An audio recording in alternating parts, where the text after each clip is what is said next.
Okay. We are live, number one. Number two, I'm taking a deep breath, deep diaphragmatic breath that's activating my rest and digest. Three, I always forget to introduce myself because I am just happy to be here every week. And what a grace for my studio today. My name is Dr. Tova Goldfein. This is TMS Roundtable, Recovery, Healing, Chronic Pain, and Autoimmune Symptoms. And I plan to be here until I'm 120, and that's another discussion. This is my passion and my love, and I am blessed. Today in my studio, I got Dr. David Hanscom out of bed early. Maybe not out of bed early, but it's 6:30 California time, and supposedly he's been up an hour, but I'm thrilled to meet with you, and I hope we'll do this on a regular basis and have coffee together. Dr. David Hanscom, I don't even know how to introduce you. I am just so excited to be a colleague and to be rubbing shoulders with you. But thank you so much for being here. And we're going to talk today about some interesting things that I always like to call them take-home tools. I want our listeners to walk away and say, I can do this. I can heal. I'm not special in that way. I have chronic pain. I have autoimmune symptoms. I can apply and implement these to a threat safety concept, and we're going to talk more about that. So thank you for being here. Thank you, I'm going to Tova. breathe now. I am delighted to be here. So you and I have one thing in common. I'm a technophobe. I put on workshops and seminars, and everybody laughs at me now because I'm always fumbling with the microphone, and Zoom doesn't work. And I tried Facebook Live a month ago and failed twice in a row, completely failed. And so I'm embarrassed because it's in a way not that hard, but I'm just not interested enough. And anyway, so we share that in common for Good, sure. good. And we're both really comfortable with our anxieties. Yes. Okay, So, yep. good. So I wanted to talk about anxiety being a protector, not a punisher. I wanted to talk about our repetitive thoughts that can heal us or harm us. And a lot of us understand that. And I wanted to get into that in a discussion, and maybe some of the listeners will interact. If not, let's talk about how, anxiety. Can you give me your definition of anxiety? Anxiety is simply sensation generated by fight or flight physiology, period. That's it. It's a result of stress. It's not the cause. It is not psychological. It's a physiological state. And it's And not a so bad thing. it's necessary. We would not be alive without it. So the thing about anxiety, it consumes it. So it's a chemical reaction. So we call it threat physiology or fight or flight physiology. And so we have some state of threat physiology every second. In other words, every living creature evolved by looking at the environment, look at the circumstances, adapting to it to stay safe. So every living creature has what drives behavior is the need to feel safe. When you don't feel safe, you feel anxious. And that anxiety is a sensation generated by your fight or flight. That's it. It is not a psychological diagnosis. It's just the human word we have for that state. My cat has the same reaction, but she doesn't have language. She doesn't put a word to it. So we put a word to it, and somehow, I remember it took me 5 years to figure this out, even before I knew about the physiology of it. But a friend of mine, Ray Bunnage, and I would sit in the coffee shop across the street. And as you know my story, I'm a spine surgeon, and I was fearless. And I went from being a fearless surgeon to a panic attack in one day. And I didn't even know what anxiety was. So I became a major surgeon by just suppressing. Turned out when you suppress thoughts and emotions, it's even more damaging to your body than expressing them. And there's a little bit of the sarna. When you repress them, it's more damaging. Right. Well, there's a lot of literature on this. I'm writing a book. I think I told you on what I call ruts, repetitive unpleasant thoughts. And I think what I'd like to leave your listeners today with is one major concept. And please don't try to understand this all in one chunk, because there's a lot of material. It goes very deep. It takes repetition and time to learn this stuff. So the bottom line, we call it dynamic healing. Have you heard me talk about this? With Les, Dr. Les Yeah, Arre. every living creature has to do the same thing. We have our challenges, stresses that are challenges to stay alive. And none of us have the right, by the way, to stay alive. Staying alive is a competitive sport, right? So we're looking for resources. We form societies. We form tribes. And so every living creature is looking for resources to stay safe. So those are the stresses or the environment. We tend to look at stress as a psychological construct, but it's just your challenges, your stresses are what you are threats to your. Your triggers, could we say triggers? Well, they trigger, well, they're just the stresses. They get processed by your nervous system. So we have all these sensors. So we have the input or stresses. Then we have the nervous system that processes all the sensory input. Then we have it called the output or your physiology. So the dynamic healing model looks at the way we process input. We look at the coping skills. Then we look at the physiology. And your stresses translates into physiology. Then it translates into symptoms. Your physiological state translates into symptoms. And if they go on long enough, they cause structural damage. Right. So the structural issues are the result of your sustained threat physiology and not the cause. And medicine, as you know, has it completely backwards. And as you know, I quit my practice because of this, because as a spine surgeon, we're doing these structural interventions on anxiety. So again, anxiety is just the sensation generated by fight or flight. That's it. And so here's what we're doing in medicine. Let me just jump back to the dynamic healing model. So if your stresses, say you're in my office and you're in a financial situation that's tough, or work's not going well, or there's a situation in a relationship that's not great, you have your stresses. So in medicine, we don't have the time anymore to know who you are. We don't know your stresses. We don't know your coping skills. So let's say you're tired, under-resourced, not sleeping, and you come from a difficult family background. You have a hyperreactive nervous system. So it's that interaction between your stresses and your coping skill that determines your fight or flight physiology. So the root cause is understanding how to process your stresses and help calm them down, help increase the resilience of your nervous system, help you calm the physiology. Then the symptoms resolve. What we're doing in medicine, we're treating only the symptoms. It's like trying to put out an oil well fire with a garden hose. So the doctors do not, they care about the cause, but they don't treat it. I'm sorry, say that again? The doctors care, I mean, they know there's a cause, but their job, what you're taught in school, is to treat the symptoms. Yeah, we're treating only the symptoms. But think about that. You're way over here on the other end of the equation. And so you get the root cause of ongoing stresses. You have a under-resourced nervous system. And we've known this for decades. The research shows very clearly that chronic stress causes physical symptoms, illness, and disease, period. So again, in medical school, we're trained improperly. The data is thousands of papers that document what the problem is. And for instance, is physiology that creates symptoms. So I use the metaphor of a parked car. I mean, a parked car has no symptoms. You got to turn the car on, right? Yeah. And so there's no gas or the radiator's not full of water. You have symptoms, but you have to turn the car on. Anything in the human body, Bruce Lipton, who you know well, is a good friend of mine. And we've talked about this, and he said something really, I'll use the word a little bit crass, but he was right. What's the difference between a living human being and a cadaver? They have the same structure. One's on and one's off. Right. And one has energy and physiology, and the other one simply is just structure. And people forget that the human body, first of all, well, he goes into the quantum physics, right, which I wish I understood just a little bit more about.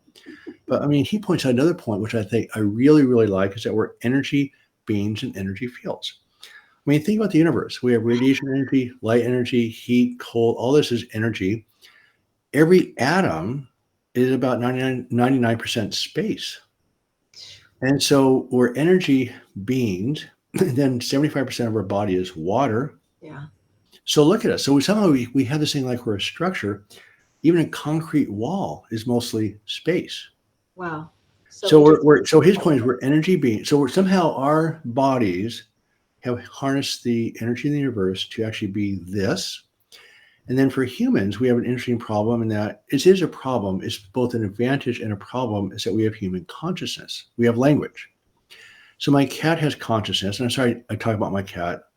I mean, one of the tragedies of my life is I'm obsessed with my cat, and this cat's obsessed with my wife. Okay. And so it's ongoing every day. I get to watch. Anyway, we'll go into that later. But anyway, so and I used to say humans have consciousness, animals don't. That's not true. Animals have consciousness, but they don't have cognitive, they don't have what we call, excuse me, cognitive consciousness. In other words, they can't do abstract thinking. They don't make paintings. They don't make Right. music. They have the way of communicating that's quite sophisticated. And again, I watch my cat in the morning. She has a pattern where she wakes me up. She wants food. She goes outside. She comes back in. She assesses how cold it is or isn't. That's all consciousness, right? So the way the brain works, from bacteria to one-cell organisms to reptiles to birds to mammals, our brains our brain's very neuroplastic. Every living creature takes in sensory input that we have to adapt to the environment to actually gravitate towards safety. And when there's threat, we fight it off. Right. So it's a sustained. So first of all, we have some level of alertness all the time. For example, a dolphin sleeps with one eye open. You look at animals in the wild; they go into caves and holes, so they only have to look one direction to be safe. Wow. So we're in some alert all the time. So I have a word Is for it this. true? This is a really important fact for our listeners. Is it true that we have like X amount of thoughts a day and they're repetitive and the higher percentage of them are negative? So I can jump into that one for a second. So let's go back to the dynamic healing model. So you have your input or your stresses. Remember, the stresses that are most challenging are the ones that you cannot escape from. The So that stresses creates that your are fight or most flight state. challenging. Right. So you create the sensation we call anxiety. So you solve the problem. My cat runs away from the dog and she lays down, takes a nap. So when you can't escape the impulse or threat causing your anxiety, your body kicks in a stronger chemical response, including dopamine. You become angry. So anger and anxiety are the same thing, just different intensities, different chemical makeup, but there's still survival reactions. Fear also the same. I'm sorry, what? Fear, anger. Is it also like the same thing? If I was angry or fearful or sad, would it be the same because of the way it's processed in the amygdala? Well, another friend of mine, Stephen Portis, we propose get rid of the word anxiety, get Okay, rid of the word anger, and just say have activated threat physiology. I like it. Because, and Bruce Lipton pointed this out to me, which is really profound, is that this survival reaction is 1,000,000 times stronger than your conscious brain. It's 1,000,000 to 1. The survival reaction is 1,000,000 times stronger than the Conscious brain. conscious brain. So, Bruce had pointed out that your unconscious brain, blood pressure, temperature, all these different enzymes, etc., are processing about 20 to 40 million bits of information per second. Your conscious brain processes 40. Wow. So people know the mind. I don't use the word mind body anymore because No, it's just a body. We're just a unit. And in humans, the neocortex or thinking brain developed in the last 100,000 years in the course of billions of years of evolution. So this thing humans have called language allows it to cooperate. And as Bruce points out again, that humans learn to survive and thrive with cooperation, not competition. right. So threat safety is a way that our listeners and lots of our, people that are in our community can understand their behavior, threat safety. Right. And the last thing you just said and threat safety doesn't have to be a conflict. It can be a relationship. Well, they're both on at the same time. In other words, as I'm sitting here, it's not going to happen, but I live in a high crime neighborhood, very high crime. So there's always that slight alertness. Is there something at the door, something different? For instance, I called 911 5 times in 1 week. Wow. We're in a tough spot. So I'm sitting here and, you're always on some degree of alert to make sure everything's safe. So I'm in a room talking I'm like to that driving. I'm a little bit like that driving. I'm always like, well, you have to be. You unconsciously have to be because you got to look at all your challenges. So so there's always you're saying we could be aware of certain environments that we're going to be more triggered and we're going to be more in this fight or flight mechanism, and to be aware of that. right. Well, yes and no, because it's mostly unconscious. We can't, like, again, Bruce points this out. He and I, by the way, put together 4 videos, which we had a wonderful time putting together. And I didn't realize how much on the same page we are. But the point is, you cannot control anxiety and anger because they're automatic, hardwired survival responses. Right. We have no control over these things. The job is not to control. The job is to be aware and accept. Right. Well, I don't like the word accept either. Okay. We can I'm disagree. not. I'm not trying to be What? Me contrarian. and you can disagree and not have a war. Right. This is a good sign. Yeah, I know. I know. Well, but the problem with the word accept. I mean, you don't have to accept survival physiology being okay. You learn to be with it. It just is. So what is And so, I want to stop here because acceptance is because like I told you that I mean I mentioned it that Michael Galinski was going to call the movie All the Rage, All the Acceptance, but it wasn't going to be good in the box office, so we called it All the Rage. But isn't it about what? So let's just say if it's not acceptance, it's a being and not a doing. yes, It is what it is. So right. it's okay. It's I mean, I don't think pain's acceptable. I mean, it's a warning signal. It's a gift, but it's not supposed to be pleasant. And so let me go back in the conversation. I missed something here. So use the words of different words to describe threat physiology, like fear, anger, et cetera, et cetera. So to me, there's a word play. So there's a baseline state of alert, which is threat physiology. Then you get nervous, which is a little bit higher level. Then you become anxious, and then anxious or afraid. Then you become, when you can't solve the problem, you get angry, and then paranoid, and then terrorized. So again, humans, it's all sorts of other words you can put into the equation. And that's why I'm trying to depersonalize the word anxiety. It's just something that keeps us alive, like every species of creatures. So I'm going to try to use the word threat physiology for the word anxiety today. And then anger is hyperactivated threat physiology. And there's all sorts of words to describe it. But that's where we get into this ruts thing, this repetitive unpleasant thoughts, because we keep describing all these survival sensations and we take them personally, and they are a gift. So the problem, if you try to be okay with it or try to accept it, they're unacceptable sensations. They evolve to be so unpleasant that it forces you to take survival action. okay. So the species of creatures who didn't pay attention to the signals or the signals weren't strong enough just didn't survive. Yeah. So we're survival of the fittest, but we're also survival of the most anxious. Yeah. So we're sitting there. Because of our job is to help people be aware Right, that they're in threat mode, to be right. aware, and a lot of us are aware of that. People are now much more aware, and the symptoms, the pain, and is making them aware. Right. So then, what's our next? We have a millisecond now to make a decision between the thought and the behavior. What does someone do when they're become aware that they're, I'm saying like accept or be. Is that what we agreeing on that? Yeah, just be right. I think the word awareness is different than acceptance, don't you think? Yeah, but You're aware. Okay, yeah, it is because I mentioned you. Look, I promote the Love Heals movie like all the time. I told you I got the Hebrew subtitles. We showed it in the film festival, and I think you said, "Look, I could change your words around," and I apologize, but I believe that you said love is awareness. right. With awareness can help us go into safety mode and complete this threat safety cycle in a way that serves us. We can get into that safety mode by awareness, compassion. I might use the word acceptance, to like let go in a way to just be, but let's just move into so we let our listeners know that we're aware of the anxiousness, we're aware of the anger, we're aware of the symptom, we're feeling pain. We can't stop it, but there's something we can do.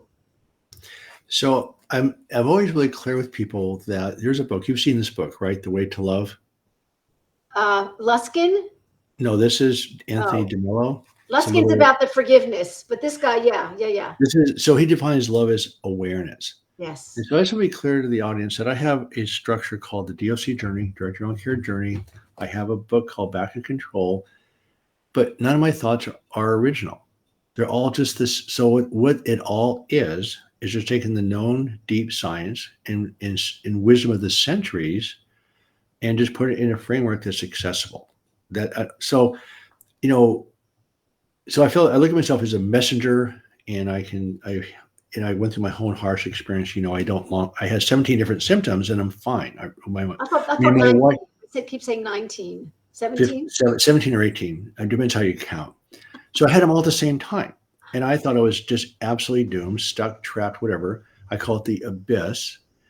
And I thought anxiety was psychological. I had crippling anxiety for 15 years. And I thought it was psychological. I went into counseling for 13 solid years to try to solve it. And we'll go into the solution here in a second. But again, go back to the dynamic healing model. You have the input where your stress is. Stress, again, physical and mental threats, not psychological. You have your coping skills, and then you have your physiological reaction. So it took me, I did figure this out before I knew the physiology, is that I realized that anxiety was a result of my stresses. It wasn't the cause. So Anxiety was a result of your stresses. right, it's just a descriptive word. It's not a psychological diagnosis, but right now it's put into the psychological diagnosis problem. And that's the problem with the mental health crises, is that we've missed it. So the entire basis of our mental health system is on the wrong platform. So the data now shows that anxiety, depression, bipolar, generalized anxiety disorders, and schizophrenia are all metabolic, inflammatory, fight or flight states. Wow. They're not psychological. Wow. And the problem is, and what I'm embarrassed about, which now seems obvious to me, is I was a cell biology major in college. I went to medical school, learned about physiology, and I had forgotten that the immune system is part of fight or flight. So I knew that constant ongoing stress causes physical symptoms, illness, and disease. Depends on the duration and intensity, but people under chronic stress become physically ill. So again, stress translates into physiology, translates into symptoms. So people call this psychological. In medicine, they still call it, quote, psychosomatic. It's not. So going to the dynamic healing model, you have thoughts are your input. There is psyche there, right? So whether expressed thoughts or repressed thoughts, there are still unpleasant thoughts are still input that fires up your physiology. So your thoughts are input. We know suppressed thoughts are even more intense input. Then your physiology are your emotions, is what you feel. So if you break up the quote psychology into input and output, again, thoughts are input, emotions are your physiology, what you feel, then the model makes sense. So remember we talked about when you can't escape the problem creating activated threat physiology or anxiety, you become angry. And the most stressful stresses are the ones that you can't control. So what happens, the one factor that every human being has, I call it the curse of consciousness, is that we cannot escape our thoughts. Right. And so what we do two basic things. So everybody has unpleasant thoughts. And again, DeBello points this out so clearly back in the 70s and 80s. He was a Jesuit priest. This has sort of religion. It's not a religious book. It's just flat out, he defines love as awareness. He talks about a lifetime of programming. So we're programmed to survive. We're programmed to be competitive. Unfortunately, emotional pain and physical pain are processed in similar parts of the brain, and it hurts. And so humans have a unique problem, is that our emotional pain, actually research shows that emotional pain is less tolerated than physical pain. Humans do not tolerate mental emotional pain. Yeah. So the body will actually create physical symptoms. That's been shown in the laboratory in Arizona, by the way, that your body will actually create or choose physical symptoms instead of emotional. Yeah. So we don't tolerate emotional pain because it's processed in a similar part of the brain as physical pain. So again, do you agree that pain is an emotion without getting you off your track, that pain is an emotion? Is that what we're saying? Pain is an emotion? Let me think about that. Off track. Well, I remember I wrote this website post called Anxiety is the Pain. Right. I mean, your limbic system puts off a signal that says danger. So whether it's mental pain or physical pain, it's just a danger signal. We can call it pain if you wish. I think that is a correct concept. Okay. But it's just the sensation. So anyway, but the problem is, as Bruce Lipton pointed out, this is a million times stronger than your conscious brain.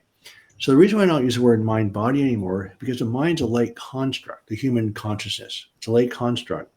So the nervous system, if you look at evolution, you're going from single cell organisms to complex mammals. The nervous system evolved as the organisms became more complex. Wow. So it's just a unit. And every cell in the nervous system and other cells in the body, the nervous system is just another set of specialized cells that allow complex organs to communicate with each other. So we communicate through nerves themselves. We communicate through the brain itself. Brain sends down healing signals, it sends out danger signals, it sends out safety signals. So it's just a relay station that's an inherent part of the body. And I'm trying to come up with a better word, but it's just a unit. The problem with the word mind body, it implies that there's a separation in the first place. And again, the conscious brain is such a small part of your survival reaction. It's actually counterproductive to think that you can conquer this with mind over matter. It's absolutely impossible.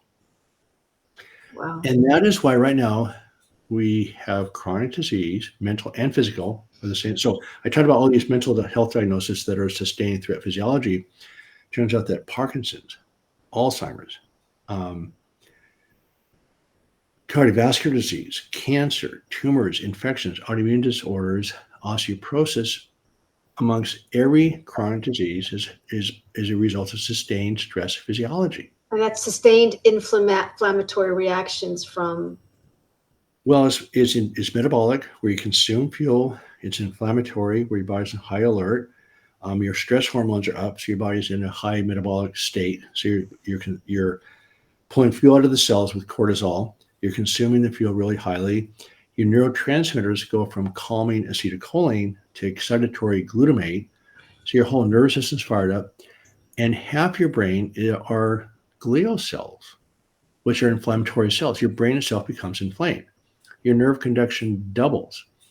So that's where, for years, a lot of us have been doing this, including you, is that the essence of all chronic disease is sustained threat physiology. The essence of healing is increasing safety physiology. So at some tipping point where there's enough safety compared to threat, again, they're both there all the time. You say, are they in Conflict? No, Safety it's like see, every part of the body has a feedback loop. In other words, if your thyroid levels are low, your body kicks in thyroid stimulating hormone to make more thyroid. If you're hungry, the feedback loop says, well, eat. Then when you're full enough, the feedback loop says, stop eating. If I flex my biceps, which aren't so big anymore, my triceps are firing at 99% of my biceps. So in spinal cord injury, for instance, when I flex my biceps, you know the term spasticity, of course, where you just go like this. I mean, it's every part of the body is in balance with the opposing force. So threat, it's not safety, or kind of a right. So if you have a higher time in safety physiology, your body regenerates and heals. So again, it's not just inflammation. So you go to anti-inflammatory cytokines, you go to calming hormones, your neurotransmitters go from excitatory to calming. Your brain is less inflamed, your body's less inflamed. And that's where the reason why I quit my surgical practice is because you've seen this yourself a lot, is that you probably realize this, but I'll tell it to you again. Please. What makes treatment effective is not a bunch of medications and treatments. It's your relationship with your clinician, your chiropractor, doctor, physical therapist, because we call it co-regulation. If you don't feel safe with your healthcare provider, you have nothing. The rest of it doesn't matter. And so I don't like the word holistic medicine because that's a completely oxymoron. We are a unit. We're human beings. Yeah. And so by definition, if you're not treating the whole person, you're not doing anything correctly. So the whole organism is responding. If you go to the doctor, they treat a symptom. You're not being listened to, not talked to. So the dynamic healing model, it says, look, we need to understand you. I need to get to know you. I need to understand your coping skills. I can't solve your problems, but I can teach you tools to help solve them. I can help you increase the resiliency of your nervous system, and I can help you lower your physiology. So the dynamic healing model, and they overlap, of course, but you have three portals. You have ways of processing the input. You have and I apologize for the garbage truck. I don't know if you can hear that or not. No. Okay, good. Because don't worry about it. Listen, this is me and you are the real thing. We're not here with like a fancy studio. I'm in my living room. You're here at the end. And whatever's happening in your house, I mean, this is like we're in people's living room. We're in their hearts. We're asking them to come and share with us and talk to us and learn. I'm also the messenger. My logo says finding the doctor in you, terrible businesswoman. I want you to do this work. And like one patient said to me today, can you help me with my anxiety? And I said, if we don't partner, nobody's going to help you. Number one. And number two, are you ready to Are you ready to Right. evolve and change in a way that's like, and it's hard because people, they look to all of us coaches and doctors like, can you do this? And I'm like, I wouldn't dare want to do it without you. I can't do this without you. I need Right. you. Right. So don't worry about the dishwashing disposal Okay. anyway. But I want to help you focus because I mean, I'm with you, but I want to keep our listeners. And if anyone out there has questions, we're here to interact with you in this little studio. Please feel free to reach out. But Dr. Hanscom, and I remember listening to this very complicated podcast with Dr. Claw. He was amazing. Oh, Dr. Clausen. CLAW.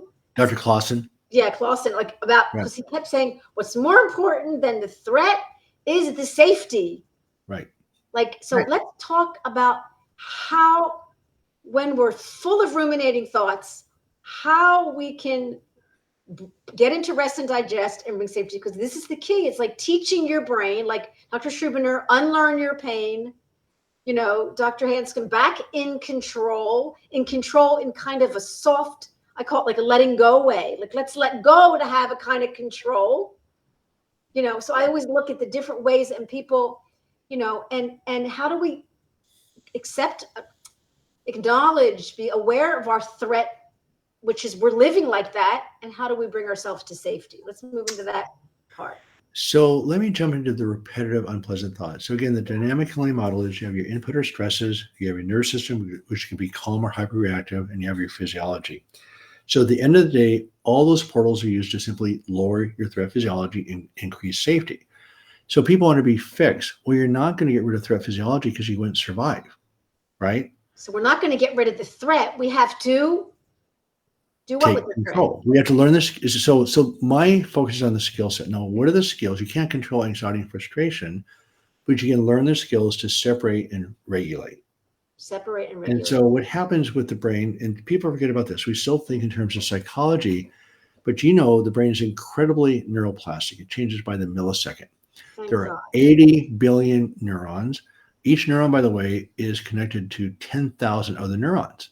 You estimate there's more connections in the 3-pound human brain there are stars in the universe. Wow. And it changes by the millisecond. So I don't think I told you about this book called Live Wired, Live, Wired, by Dr. Eagleman out of Stanford. Have you heard of this book? Oh my God. So it's a quick read. It reads like a novel because it's so entertaining about how neuroplastic the brain is. So I came out of this book with the idea we have a beehive in our head with 80 billion bees climbing all over each other by the second to actually compete for attention. Wow. But if you think about the evolutionary thing, the brain has to be incredibly adaptive to process these threats in order to stay alive. And the brains that didn't do that, those species just didn't survive. So that's how healing occurs, by the way, is in generating a sense of safety. You put fuel back into the cells, and then we create new circuits away from the pain circuits. So the problem is, just say that again. It was really important. First of all, do you remember what you just said? the way the brain body heals, we engender safety physiology. I love it. More than threat, some tipping point, the body actually puts fuel back in the cells, nerve conduction slows down. And why I quit my practice is that people not only heal, they heal at a level they did not know was possible. Wow. So, but the most stressful stress by far is the mental pain. This is universal. So the gift of the unconscious is survival physiology, anxiety, and anger. So we're on high alert. I call it your personal brain scanner. You're on high alert all the time for danger, but your conscious brain reflects your internal physiology. So you have these unpleasant sensations, and every human being has these unpleasant thoughts. Not good enough. I'm worthless. I'm a fraud. This is what you're calling the roots, repetitive thoughts. thoughts. And most of us, and DeMello points this out really clearly, we're programmed by who everybody thinks we should be. Wow. Our parents, our peers, our society. And everybody's saying we're not good enough. And by the way, we can sell you something to make you feel better. So society, we prey on each other as far as this need to feel better. So these repetitive thought patterns are in everybody. If you come from a relatively nurturing background, why these thoughts may not be that unpleasant.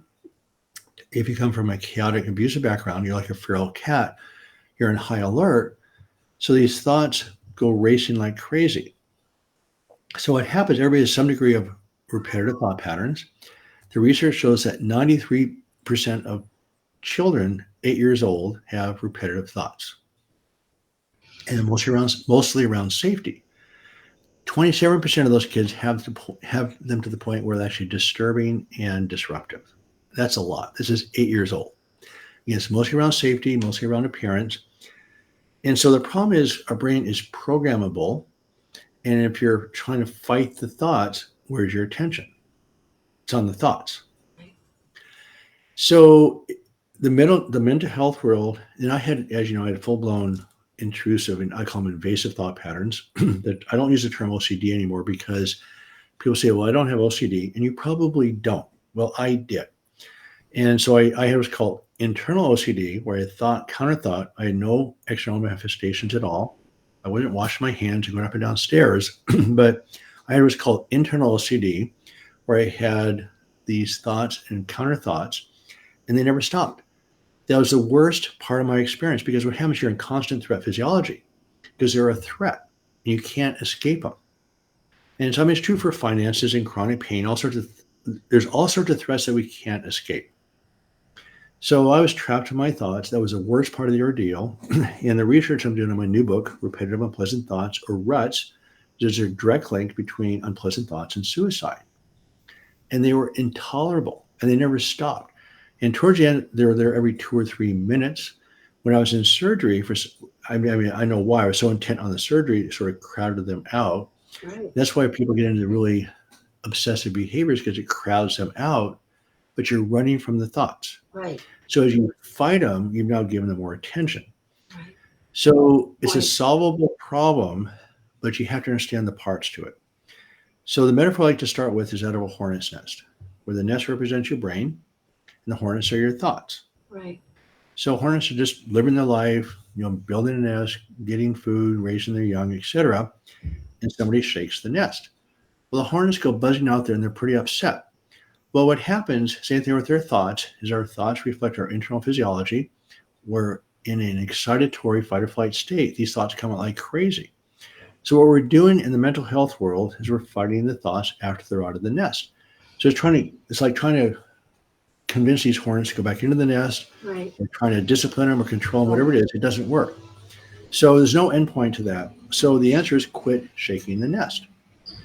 So by understanding if you shook the nest, you just be with it. Pardon? Like you say, stop shaking the nest. But what if you say you did shake it because it's a habit? Then you just I use the word accept. That's the awareness of like, okay, like go into safety. Well, you can't do that. But we are with the breath, with the humming, with the breathing, with different ways of calming the nervous system. Well, you said the right thing because they're tools. In other words, you can't. So what doesn't work is positive thinking. I'm going to be calm and calm down. So what you're doing, what you just described, are ways of stimulating the vagus nerve, which is anti-inflammatory, which is the opposite of fight or flight. So again, go to the dynamic healing model. There's 4 parts of healing, and you can't do it with willpower. You cannot do it with mind over matter. And remind me to talk about self-esteem in a second, because that's probably the biggest problem we have. Okay, but I want to talk about the tools. You can do it with journaling, breathing. No? Well, let me go to the category. Yes, the answer is yes, but let me break it out a little bit.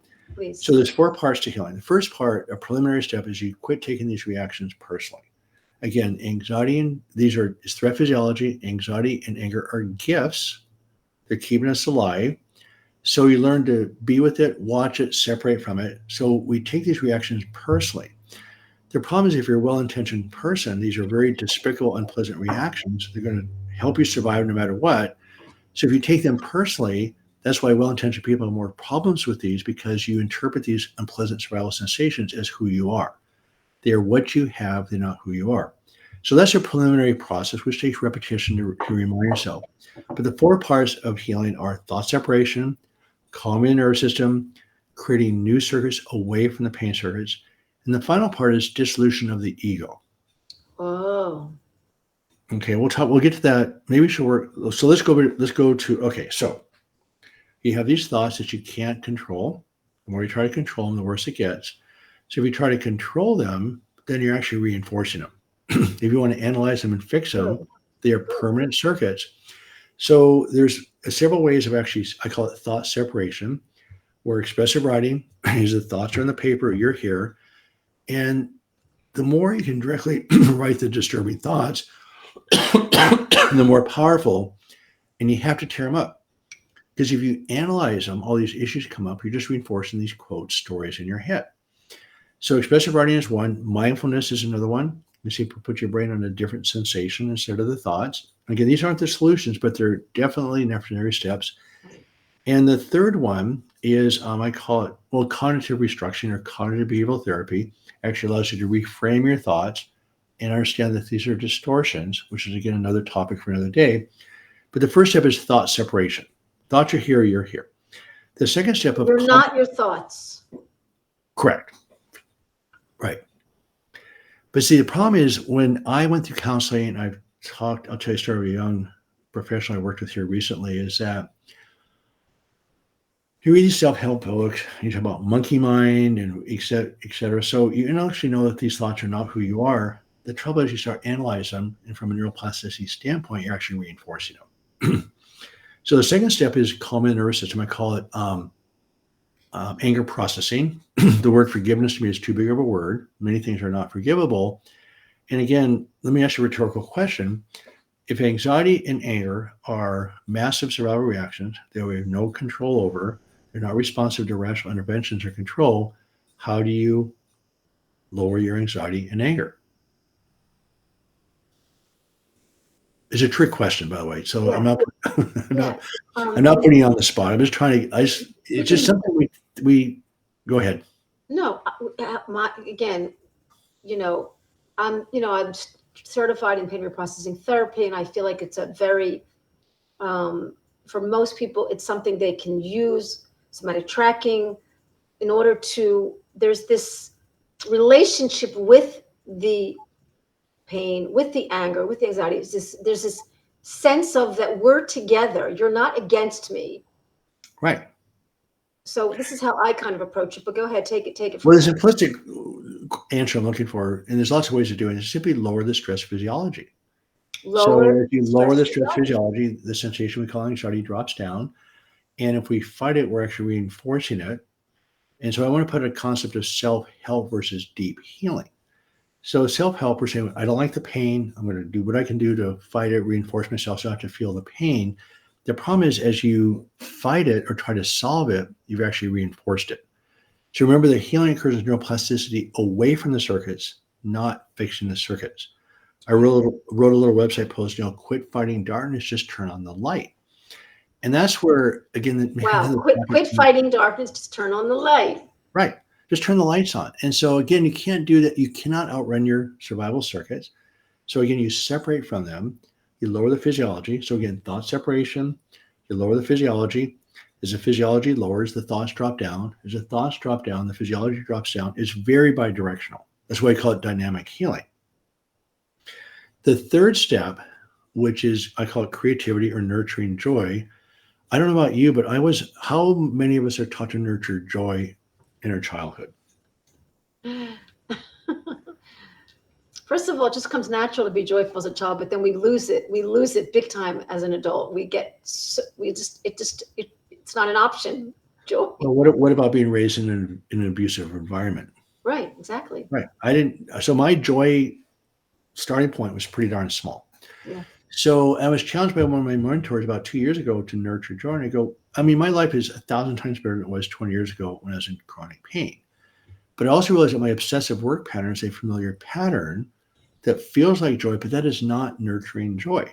So I just simply was not taught ways to nurture joy ever, really. It's something I'm having to learn now. So I can be around, have a good time, and have pleasure. I'm not fighting anxiety and anger anymore. By the way, my thoughts patterns are gone. And now I understand why. And I've helped many people out of this hole. So again, with the doc journey, it's a step-by-step process. And the emphasis is on the skills, not the pain. Right. And it's also, and I'm just going to interrupt, and then I'm going to answer a question that's been asked because, people say, but how do I move into joy when I'm in pain or I'm scared or I'm angry? How do I shift into a place of play? Like maybe there's like a bridge we can take someone out of it. That's a perfect question because you can't. So that's why it's two separate skill sets. So you learn to regulate your stress physiology. Regulate your stress physiology, Right. lower your stress It's separate physiology. skill sets. So the emphasis on the skills, you can't control it, but you can regulate it. So you have to be aware that it's there. And then you learn to regulate that. There's a separate skill set, cup of coffee. Like right now, I'm enjoying talking to you, which I always do. So I mean, what else can I ask for? I'm in a comfortable house. I'm talking to you. I'm talking about something that's interesting. I'm hopefully helping people around me. So learning to me things like nurturing joys like gratitude, curiosity, play, etc. So you can't do that to outrun your pain. In fact, it's been shown you cannot outrun your pain circuits. So it's been shown that if you live a hedonistic lifestyle, it's actually highly inflammatory. Wow. So what happens is fascinating because when you are living life full of connection, passion, and purpose, your inflammatory markers go straight down. If you're living a hedonistic lifestyle trying to outrun your pain, your inflammatory markers go straight up. It's not just two slopes on a graph. One goes straight up, one goes straight down. So being connected to what you're doing, even if it's negative, Right. just Right. dealing with it. I mean, you also can't feel pleasure if you don't know how to feel pain. Right. Can we also can we add in there that there's certain kind of accepting the reality? This is the part of the healing that is you're not fighting your reality. Okay, you're uncomfortable. You're Right. uncomfortable. You're not happy, but you can you can understand like what you said to find the greater purpose or meaning in this process. That's kind of what I think you're saying. Right. And I know you're trying to get me to hang on to the word acceptance. It's okay. No, but if we I mean, can, survival physiology is extremely unpleasant. It just is. And so we have to we accept. I mean, okay, I'm going to feel unpleasant, but I'd rather feel my unpleasant feelings than feel pain. Like choose. well, the unpleasant feelings is the pain. Right. I mean, the mental pain is the bigger problem by far than the physical pain, by the way. I mean, the research shows that humans do not tolerate mental pain. Because with physical pain, you have an automatic nociceptive withdrawal response. With mental pain, what response protection do we have? None. So we suppress the unpleasant thoughts, which fires them up even more. We have no protection from mental pain. Right. And can we agree that your anger, your fear, your shame, your guilt, your sadness, it's it doesn't have to be a threat. No, These it isn't. emotions, once you feel them, you don't have to be in threat mode. You could Can I rephrase that, please, please? please. This is your This is yeah. really, really critical. So I say, look, you just read your body. Okay, if I'm not sleeping, I'm in fight or flight. If I feel shame, despair, guilt, anger, I'm just in fight or flight. It's just a signal that says this. It doesn't mean anything more than that. So we have different words based on our background that describe the physiology, but it's really critical to depersonalize that whole process. Guilt, shame, all this stuff. Because remember, the more of a Depersonalize. This is important to depersonalize. right, because the more of a well-intentioned person you are, the more guilty you feel. Sociopaths don't feel a lot of guilt. And so, you know what I mean? So that's why I'm being a little bit difficult here. But I'm trying to get convey the process. This is an impersonal response that humans have given meaning to. It has nothing to do with who you are as a person. Nothing. So again, separating your identity from the survival reaction is really critical. Separating the thoughts. You're not your thoughts. Right. And the healing occurs with neuroplasticity and creativity. In other words, your brain will structurally, physically change structure based on where you place your attention. So you can't place your attention on positivity to outrun your negativity. So you learn to process your stress physiology. You learn to nurture joy in little increments, a cup of coffee, gratitude, play, all these little things over time, which I'm not in the habit of doing. So I tend to focus on what I haven't done. I'm never good enough, never good enough. That's what drove me to being a spine surgeon is insane. It's not, I keep telling my wife, being a spine surgeon, normal people don't become spine surgeons, right? It's true. But I had a abusive childhood. Not to accept that you weren't normal. Right. So this happens to a lot of my professional friends, by the way, because as a culture, we're well-intentioned people. and well-intentioned people put more meaning to these survival sensations. So we have negative, and then of course in medicine, like many professions, we're incredibly criticized every second of the day.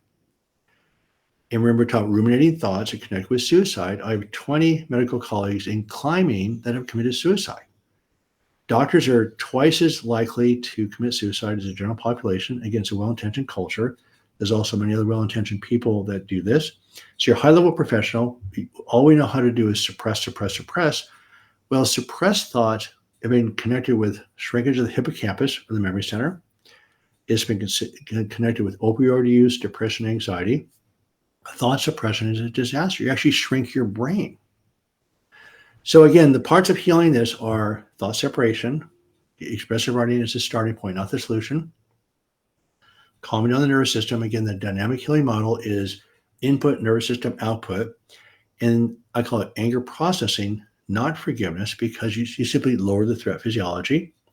The third step is this creativity away from the pain circuits.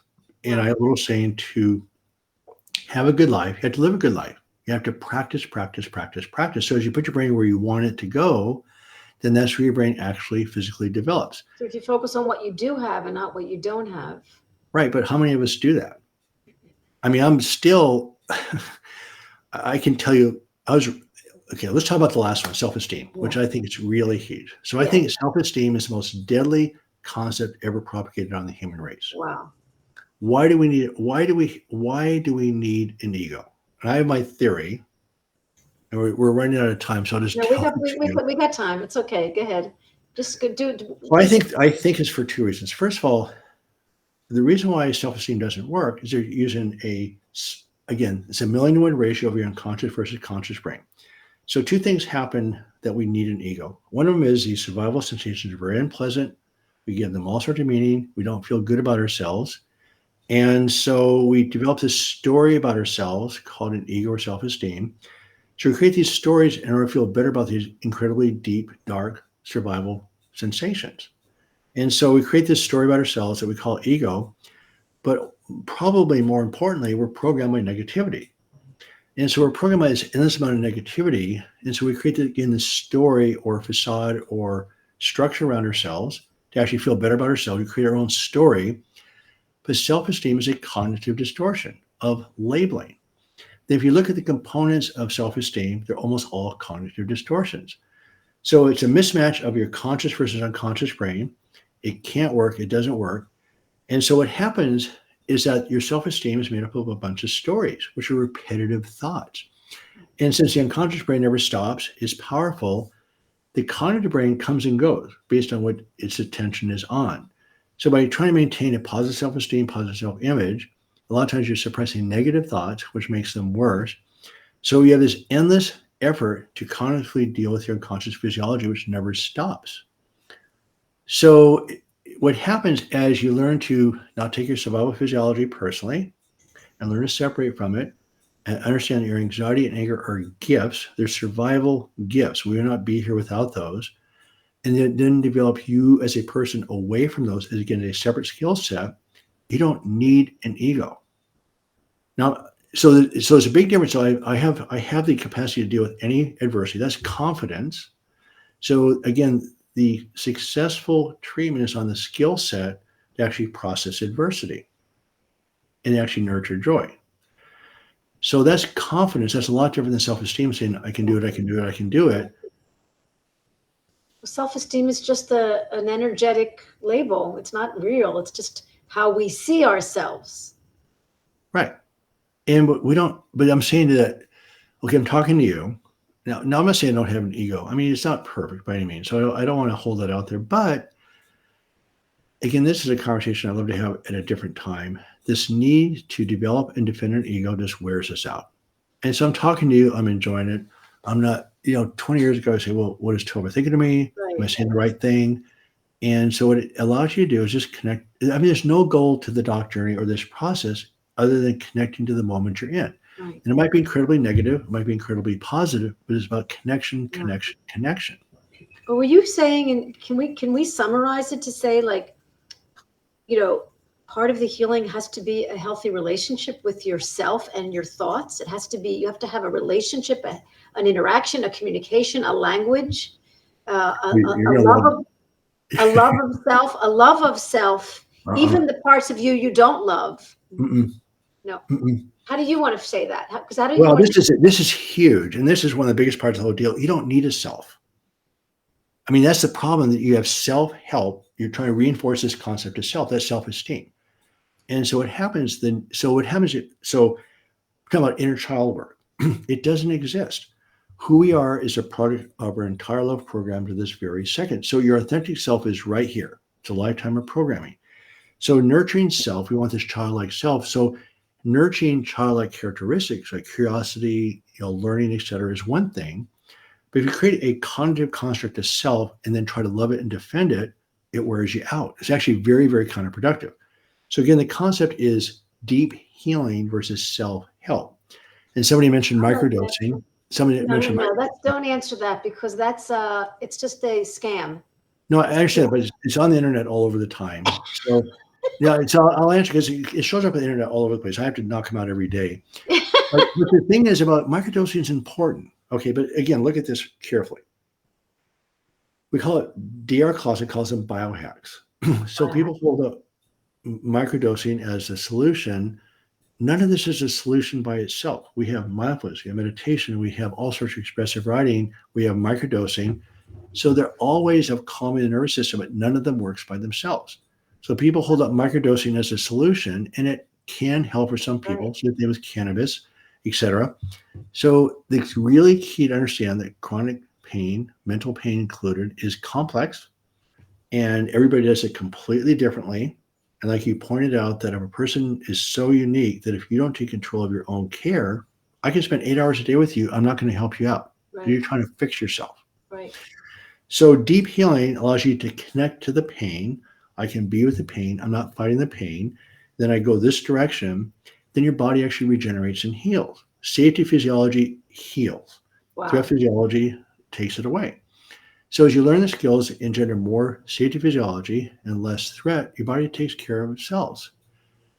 So, and Rachel made a really excellent point, is that this is DeMillo's whole point. He's very, and this is a big book in my process, by the way, The Way to Love, that DeMillo is brilliant. Way before neuroscience knew this, the whole book's about your programming.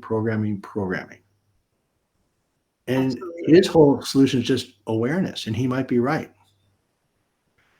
This book has had a profound impact on me. I read it pretty much twice a week the last 15 years. No, I think it's an amazing book. And again, I talk a lot about, Dana's process with healing. Like she's got structural changes in her spine, 2 failed spine surgeries, but she's not living with pain because I'd like to say she's changed her relationship with her body.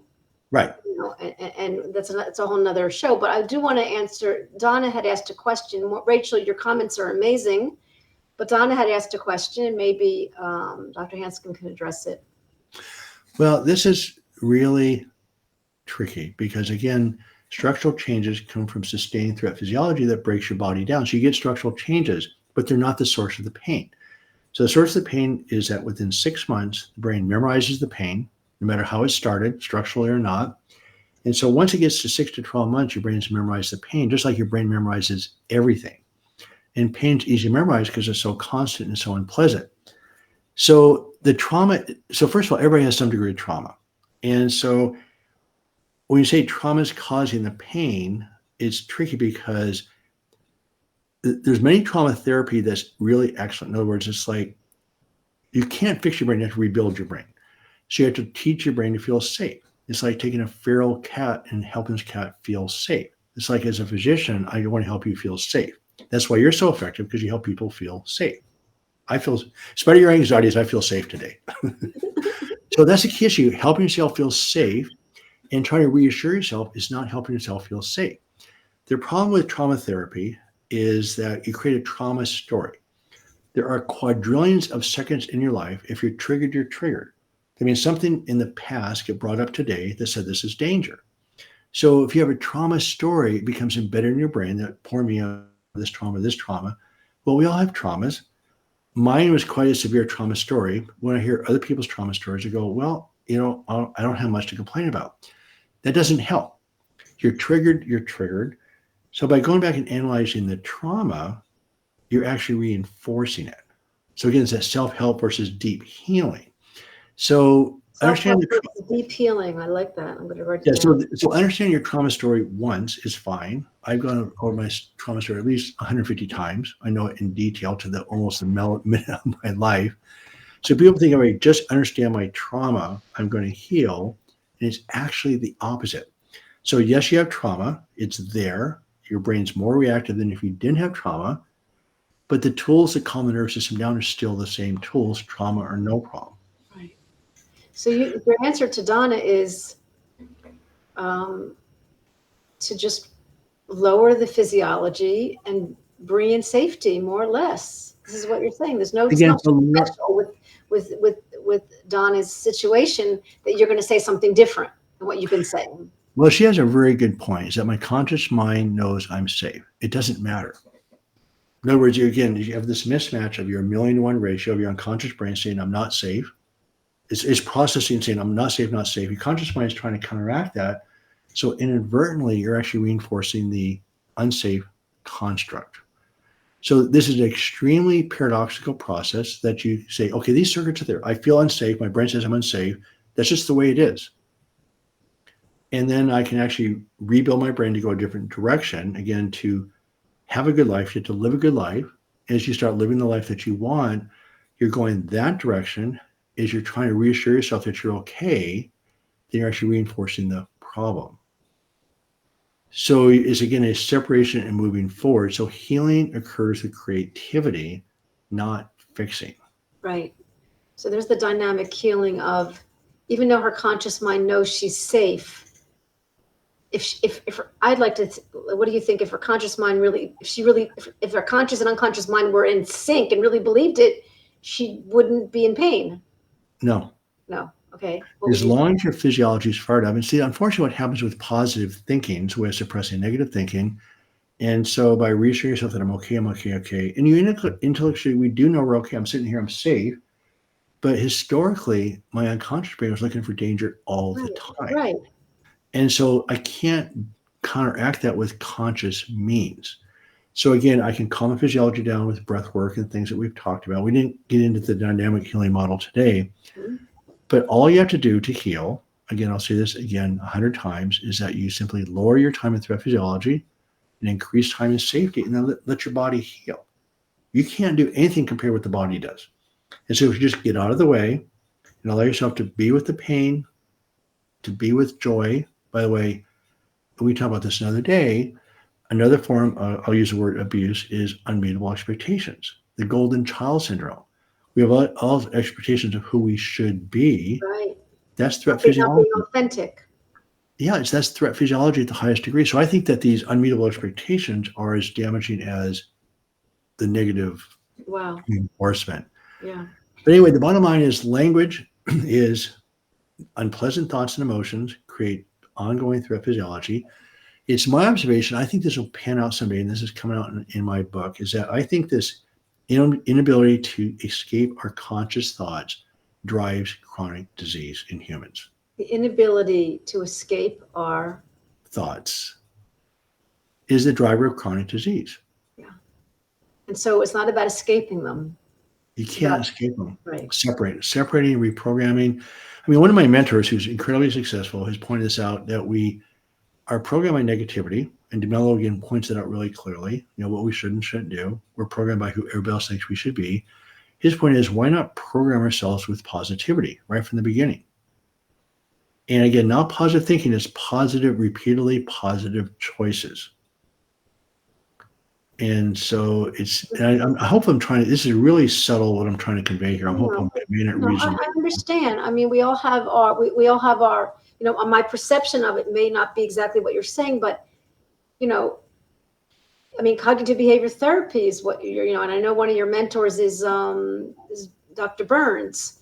So it's like we're changing our thoughts. Cognitive behavior therapy is changing your thoughts, and, you know, practicing. Like my daughter was anxious as a child, and the cognitive behavior therapist made her get all on and off a train, like on a train and off the next stop, and kept going back to go because she was that was great. You there? We lost you for a second. Yeah. So in other words, the cognitive behavior therapy is also this repetition, Right. and feeling safe. She was safe to get on and off a train, and so I think we're all saying the same thing. Again, I have my language, you have your language. If acceptance calms you down, awareness, I mean, I feel like, look, first of all, I just want to I don't want to babble on. I want to say that Dr. Hanscom has a number of free resources, and I've been sharing them on my Facebook page, and I'll continue. He has an app which works, and whether I supported you if you got the app, or whether I supported you if you went through Unlearn Your Pain, we're all saying similar things. Right. But I love, it was 2 years ago when you said, no, not mind, body, threat, safety. And I put that in one of my key messages to my clients, threat, safety. And I find it very, very successful in helping people think like that, think threat, safety. And this is what you're just Can I answer Rachel's comment again? I think that's really excellent. So self-esteem is how we see ourselves through our environmental lenses. Society creates our self-esteem. That's exactly what I'm trying to say, is that it's created for us, but it's usually a negative self-esteem. And so we have to create a positive story to counteract that. And that's what creates these crazy thought patterns, what just wears us out. So as opposed to analyzing and fixing our trauma, we just learn to be with it. I use a metaphor. Have you seen my sequence of healing, the letter C? Yes. So it's a metaphor is a tree, and the soil is your past, every second of it. So a lot of it's positive, a lot of it's negative. And so the roots of the tree are simply in the soil of your past. So as you learn to be with it, the only concept you need to learn is, what can I learn? As opposed to self-esteem trying to whitewash it, fix it, analyze it. So learning just to be with my past. And one of my favorite patients, who's now 85 years old and successfully came out of chronic pain, wrote the word nourishment, brain nourishment. So what can I learn from the past? And then the confidence of the trunk of the tree is, how do I process the past in a way that I can, again, learn to skillfully negotiate my stress physiology. So that's the confidence part of it. So healing occurs first with connection or awareness. Then confidence says, well, what do I do with it? Because a lot of the past is intolerable. Remember, emotional pain is processed in a manner similar to physical pain, and it's really, really unpleasant. So you don't have to learn to accept it. How can I just process it in a way I can live with it? So as you quit fighting the negativity, you actually, it's like a Chinese finger trap. You just loosen it up and then move a different direction. But the healing occurs at the top of the tree with creativity. You have to create, as you quit trying to fix the past and trying to solve it, as you nurture creativity at the top, that's where things really happen. And I get a little frustrated because people get the confidence and connection started and they start to feel better and they stop. Well, they've just started, right? Yeah, I mean, creativity goes on indefinitely. So we're talking about patience. Yeah. Talking about confidence, belief. These are all chemical reactions, physiological reactions, compassion, gratitude. These are chemical changes when we, take on these, they're not emotions, they're gratitude, self-compassion, are they? Well, emotions are the physiology. I mean, they reflect how you feel. Remember, thoughts are input, emotions are what you feel. Yeah. And we're actually guided probably more by emotions than emotions are a big deal. I mean, we can hear facts cognitively, but it's how we feel is what determines our actions. And would you say that people with chronic pain or autoimmune symptoms are more emotional, more feeling, more sensitive? I think they're more smart and sensitive individuals, and that we have to own that. To own that power, we have to be empowered by that. The answer is yes, but let me cast a wider net on this. Remember, it's the most well-intentioned people that have the biggest problem with unpleasant thoughts, which drives the physiology, right? So, I mean, autoimmune is just one manifestation of it, which, colitis, Crohn's, MS, psoriasis, all these things are autoimmune disorders. And what I find fascinating in medicine, we've known about autoimmune disorders forever, but they never explain to us why they occur. Wow. Well, again, the interaction between your stresses and your coping skills determines your physiology. So nobody taught. So somehow in medicine, I don't know how we did this, and that's why I quit my practice to do this. Is again like a parked car has no symptoms, you have to turn the car on. So it's the physiology of your body that determines your symptoms and actually structural damage. We have it so backwards. And the problem in spine surgery, we're doing structural interventions that are very massive, very risky on anxiety. Wow. And that's why the success rate is 20%. Anyway, it's a long What are you naming for story. your third book? What are you naming for your third book? So you have left us with a real toolbox, and you've repeated it a number of times. And so this will be uploaded on the YouTube channel, and anyone can subscribe. It's DMS Roundtable. Dr. David Hanscom, I just love having you in my studio. You've blessed it a few times, and we will meet again. Remember this face. If anybody, look, you have a lot of articles in Psychology Today. Either you're posting often on your page. You have free resources, which you get from me, or I'm always sending your website. It's chock full. You have incredibly amazing, just standingly informative podcast with media, with amazing podcast. So you're on, and you're just out there educating. You're like unconditionally. You're unconditionally loving us all.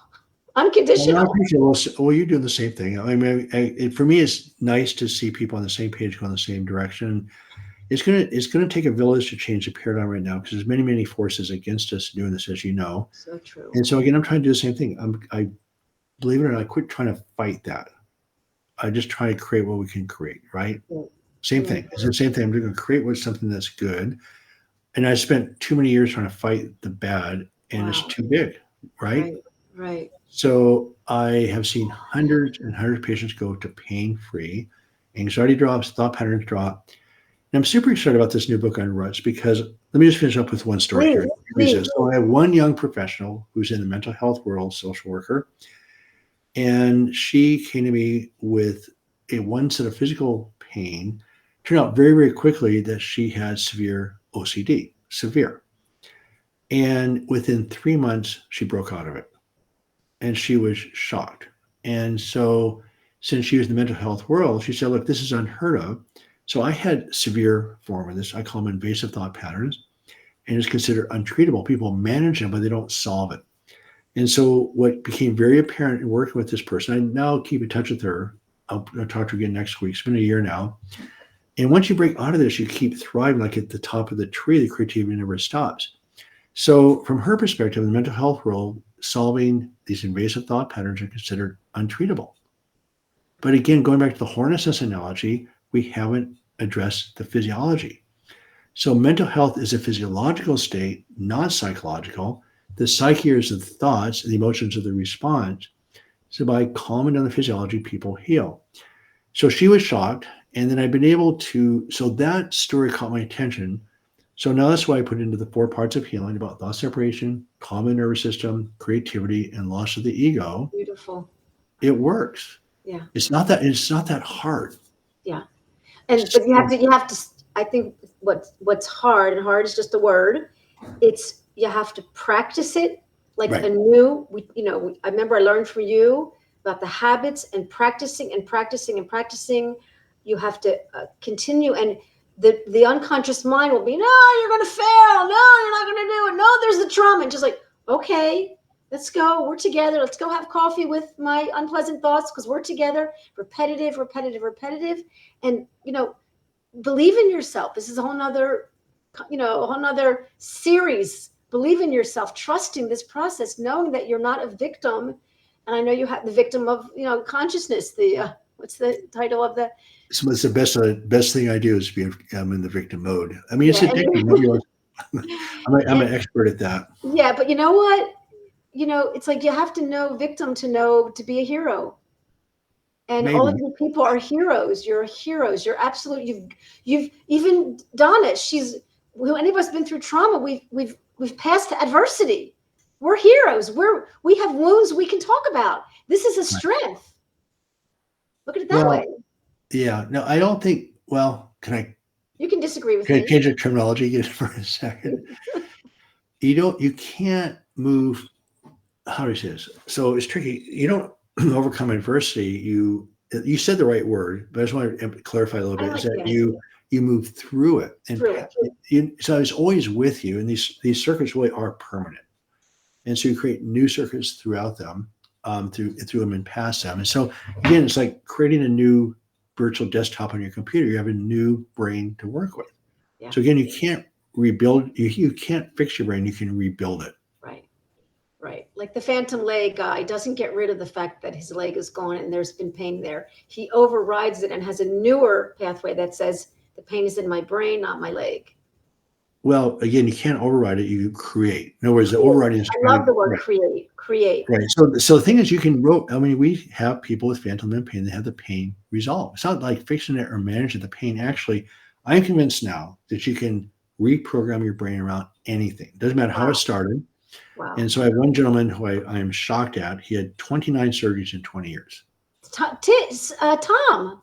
Tom Sullivan. I'm sure he's on your show. Oh, I mean, he's was pretty amazing. inspiring, wasn't he? Right. Blew me And he away. tried to commit suicide. Right. So did I. Right. So it's all about He changed his brain. He changed the circuits in his brain. Is that correct? Right. It's just repetition, repetition, repetition. And so people say, well, how long does it take to heal? So I'll ask you, how long does it take to learn how to play the piano or become an expert in anything? So the focus is on the skill set. So there's no beginning or end point to it. And I just redid the dock journey, by the way. I use a metaphor of a ski slope. And you probably, in Israel, you probably don't ski, right? We have a ski slope in the north. We do ski. Not me. Have you ever tried to ski? I'm not interested. Thank you. Well, I'm sure. So try to visualize. If you're on a hill that's above your skill level, you're in threat physiology, right? Wow. It can actually be terrifying. Yeah. And so here's the rule of the game. So you walk up to the ticket window and you're given a ticket, but you don't have a choice of what slope you're going to ski. So you can be a beginner skier and be on a double black diamond run.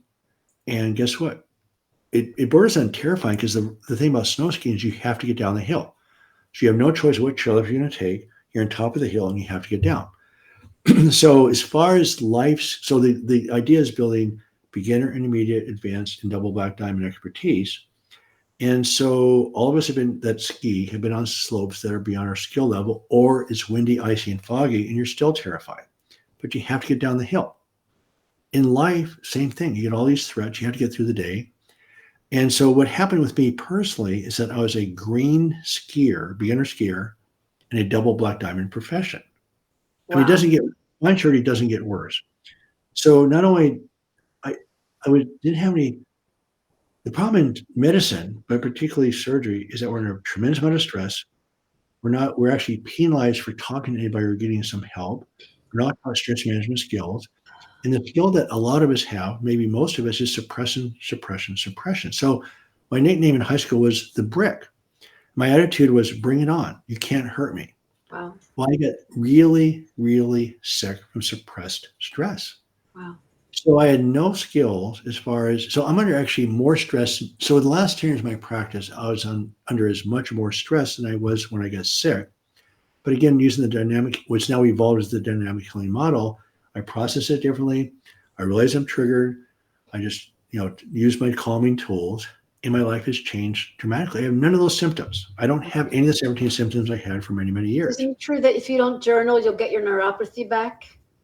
Well, we don't know that. I mean, that's one thing we debate about neuropathy. Is that really diabetes or is it inflammatory state? Yeah. So my feet used to burn like crazy, horribly.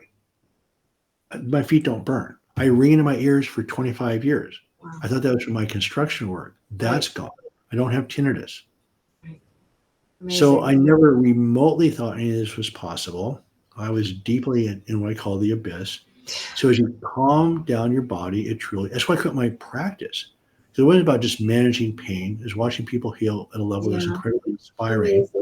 Amazing. And I know you have the same outcomes that I do. So again, you listen to people, you talk to them. Yeah, but there are some people stuck, and it's hard. It's hard because some of the people that I work with, they're stuck. And I even say, like, I feel limited. I feel like I can't, because they're stuck and it's something in them that I can't doesn't matter how much cheerleading and how much great advice. It's like they have to kind of go through it to get out of it, and to understand that the pain is just, they're just living in threat, and they have to learn to bring safety. They have to learn to, and I love how you put it into 4 different processes. I love the Hornet. I mean, you really broke it down for me. And I've talked to you a few times, but you made it a lot easier for me to understand it. And I know that people can buy your app for very little money, but they're going to have to apply it and implement it and practice it. And, it's not just, they can't live up here. We haven't even talked about the heart. We got to walk the path from the head to the heart, also. Well, but you're right, is that the disease blocks treatment, because if your brain's inflamed, you lack energy. Unfortunately, when you're in fight or flight, the blood supply to your thinking brain gets dropped down. You can't even think clearly. So this is a conversation I'd love to have with you in the future, is that the disease process actually blocks treatment. It blocks awareness. And so when you look at the tools, like for instance, there's a thing called the Safe and Sound Protocol, which is a vagal nerve stimulator that maybe breaks we're trying to find the smallest entry point to get your brain changing.